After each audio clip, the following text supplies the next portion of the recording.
Hi, I'm Jason Fish, founder and president of Fish Solutions. Cyber insurance has gotten a lot harder to get this year in 2026. Premiums have doubled, the time to get it has doubled, and everything about cyber insurance has changed in 2026. So we're going to talk about today how to get cybersecurity insurance. Applications have doubled in length. Premiums are up 30 to 50%. And vague answers like, "We have antivirus?" They don't work anymore. In 2026, insurers want proof.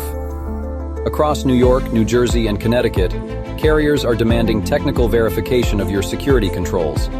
Here's what you need: multi-factor authentication on all systems, endpoint detection and response on every device, tested backup restores, not just backups, documented patch management, advanced email security with DMARC, and a written tested incident response plan.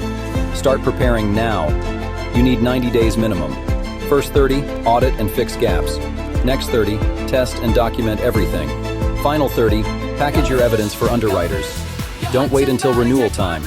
Contact Fish Solutions today for a free cybersecurity readiness audit. Call 845-896-1800 or visit getbetterITsupport.com, serving the tri-state area.